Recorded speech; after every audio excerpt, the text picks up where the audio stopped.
Hey, good morning, everybody. Hope everyone is having a great week and a happy Friday. Coming back to you guys on this Flashback Friday. Last week, I introduced you guys to a book, Think and Grow Rich by Napoleon Hill. This week, I have another book for you guys. But first, I want to give a couple of shout outs. Shout outs to Jenny, Kelly, Edwin, Corey, Mr. Paul Cloud, Eric, Linda Soto, Jacob Crawl, and Alejandro Ruiz. I really appreciate you guys participating in the contest to win a $15 gift card of the restaurant of your choice. Now, we did have a winner. I was so excited that somebody guessed a book. That book was Rich Dad, Poor Dad, and the person who guessed the book was Linda Soto. So, Linda, woo! Congratulations. You won a $15 gift card to the restaurant of your choice. Let's link up next week. Maybe we can get lunch and I can get you that gift card. But excited to see you and I hope you're doing well. Going right into the content, going into the Rich Dad, Poor Dad. That book is something that I feel comfortable talking about, but at the same time, it makes me uncomfortable for the first time when I read it, just because it's that type of book. Rich Dad, Poor Dad. Here it is, right here. He talks about basically how to get out of the middle and the poor class and think like a rich person. Do what rich people do. So rich people teach their kids how to do those things. The good thing is that even if you didn't grow up with rich parents, this book will teach you how to learn to do those things that they do. A couple of things that I learned were that, get out of liabilities, control your assets or have assets that work for you, passive income, different types of income. All those things are things that you can learn in this book, and it's not going to take you the first or second time. Hell, I'm in it the fourth time and I'm still learning a lot of things. It's a great book to start off with, and it introduces you to a lot more people, as Robert Kiyosaki is one of my great mentors. I follow a lot of his stuff on YouTube. I follow a lot of his stuff on audiobooks, podcasts, any kind of seminars. I've attended some of his seminars. Anything that I can get my hands on as far as content that's going to teach me the things that I necessarily didn't teach myself or I didn't learn from as a kid or in my 20s, going into my 30s. It's something that's very important for me to learn. Behind me, I'm going to go real quick, and if I talk fast, I apologize, but I'll write this down so you guys can kind of have an idea of the summary of the book. I did write some key principles that I want to go through, and I'm going to introduce those to you today. Principle number 1, the rich don't work for money. That's something that I never really understood. So what do the rich people actually work for? They pretty much work to build assets. They don't work for money, so they're not trading their time in for money. And that's something that it took me a long time to understand. How do people not trade their time in for money? Like, you got to go to a job, you have to go to a place, you have to work for a company, you have to clock in and you have to clock out.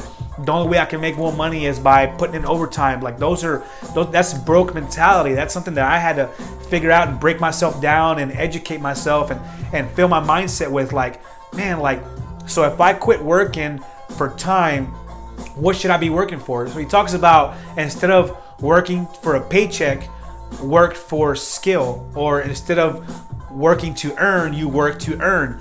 And those things are that just kind of blew my mind. So that's why I've kind of been bouncing around a lot. You guys see me work at UPS. You guys see me work at a Ford dealership. You guys see me work at a call center. I've worked at on the out in Freeport on steam turbines doing turnarounds. Hell, I even worked doing deliveries for a while. I've worked a lot of different jobs. Worked at a call center. So all those different jobs kind of geared me to where I'm at now. They kind of elevated everything that I was doing. It brought me that mindset of like, okay, I don't know just mechanics. I'm not stuck in that. I've been doing this for 20 years and it's all I know. I've done multiple things. I've acquired a lot of skills. One of the skills that I'm trying to work on, and the reason why I'm doing a lot of these videos as well, is I want to get better at my public speaking. I want to get better at being presentable, presenting myself, being able to keep the flow of the conversation, just fill people with a mindset, the motivation, fill them with a lot of things that I didn't learn as a kid growing up. But I'm definitely making an effort to, even now being 34 years old, having the motivation, having the determination to push myself forward and be able to just provide more for my family, which is the most important thing for me, being able to be in line. So in my opinion, my definition of wealth is where the money my health and my family are all in line. So when all those three things are in line, I'm gonna be ecstatic. I'm gonna be happy, and that's something that I work towards every single day. I'm gonna flip through a couple pages, just kind of show you guys what my mindset was going back 2011, 2010, back when I first started kind of like, buying a bunch of stuff. I started acquiring a lot of liabilities. I bought a house. I bought another car. I already had another truck note. I bought a motorcycle. I did a lot of things, stupid things that I shouldn't have done.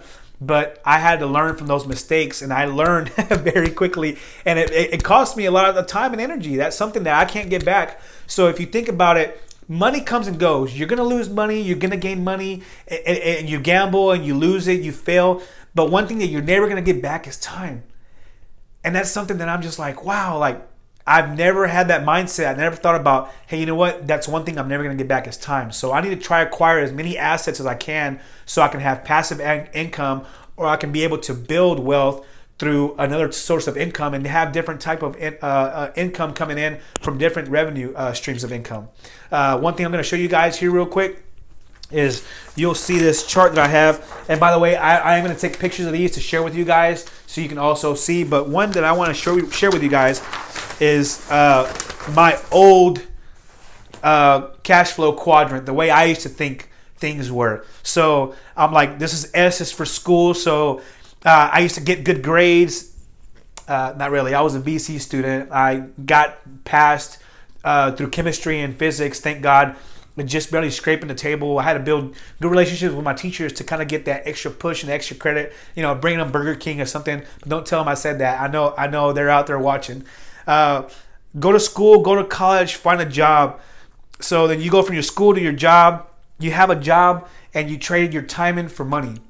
One thing that Robert Kiyosaki talks about is job just over broke. That's the definition of job for him. Everybody has their opinions. I trust his opinion because obviously his net worth is bigger than mine. He's doing something right. He's doing something that I'm not doing. So you go over to the other S where you save your money, put it into savings, IRAs, 401ks. He talks about how the rich have so many different laws and loopholes that they're legally not paying taxes because they're so rich because of those assets. Transfer exchanges, different type of things, different things that we don't know about is because we don't have those assets. And I say we, like I still consider myself in the poor middle class. I haven't got to the Robert Kiyosaki or like the Grant Cardones, and I haven't got to that level, but eventually I will. I'll believe it to existence, and that's the mindset that I'll have. So we get down to retire, the R. So you retire broke, you rely on government assistance, pensions, those things. I'm like, that shouldn't be your only stream of income. That shouldn't be the only thing that you're shooting for. So I go to school, I get good grades, I go to college, find a good job, work there for 20 years, grow up the corporate ladder, and hope that the business doesn't go bankrupt, or I don't lose my job. And if I do, that pension and all that retirement money is on the hook. I could potentially lose all that. So going back to Robert Kiyosaki and what he talks about is his cash flow quadrant. The way he talks about how you move yourself over from the left side of the quadrant over to the right side of the quadrant. And as you can see here, it's way different from mine. So he talks about the ESBI. So your employee, you start off as employee. So you start off as a safe nest. It's comfortable. I'm going to make my 15, 20, 25, 30. I was working for UPS making $37 as a driver. I could not make more than about $1,500 to $1,700 per week because I could not work more than 60 hours due to DOT regulations. I could not work more than 60 hours a week due to DOT regulations. So I was capped. I couldn't make any more money. I was trading my time in for money again. So that's why I put myself in that employee, because that was the only time I ever worked from a punch in, punch out. I always worked on commission, a flat rate, working on cars, sales job, work commission. Until I worked for UPS, that's when I actually really knew what punching in, punching out meant.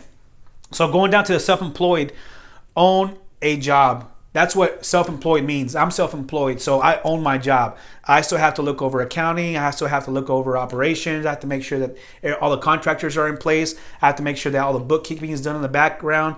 I have to make sure that my general liability is kept up. I have to make sure I have sufficient cash flow. I have to order materials. There's a lot of stuff that happens in my small business or my self-employed business that I need to get myself over to the right side of the quadrant.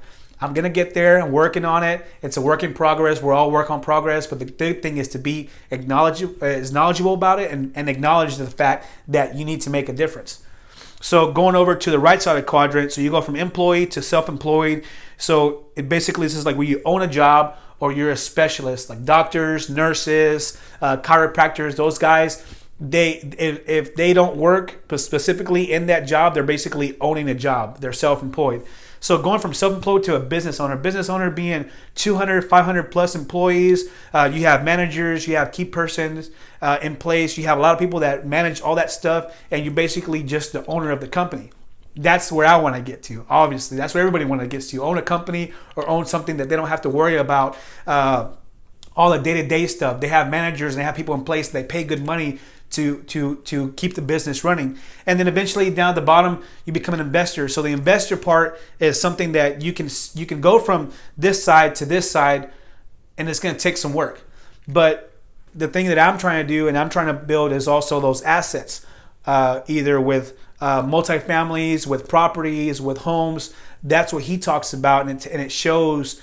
He shows you a lot of those things in the book on how to acquire those things, how him and his wife Kim were able to overcome a lot of obstacles. I mean, hell, he started off selling those old nylon wallets. He got to the point where he was so big and he had to come up with so much money and cash flow that the supply was there. The supply wasn't there. He had the demand. He had so much demand that the supply, he couldn't push his product out. So that became a problem for him, and he eventually lost money. So here is the cash flow quadrant. Robert Kiyosaki, Rich Dad, Poor Dad. I encourage you guys to read it. It's a great book. I'm probably going to pick it up again this weekend and just skim through it and see if there's anything else that pops out. I will post another picture of another book. I hope you guys take me serious this time. Guess the book right for next Flashback Friday, and I'll make sure that you guys get that $15 gift card if you guess the book right. Again, hope you guys have a great week. Hope you guys have a fabulous Friday. Like I said, if you work this weekend, keep on the grind, keep staying on it. Dave Ramsey talks a lot about the Dave jobs. Whoever has Dave jobs and knows what I'm talking about, you know exactly what I'm saying is keep grinding, stay on track. Don't fall back. Whatever you guys need from me, feel free to reach out. Send me a text, Facebook, comment, like. Please like and share this. This is the only way I can get exposed to a lot of people and be able to share my story and things to help them along the way. Have a great week. Hope to see you guys soon. Have a great day. Bye-bye.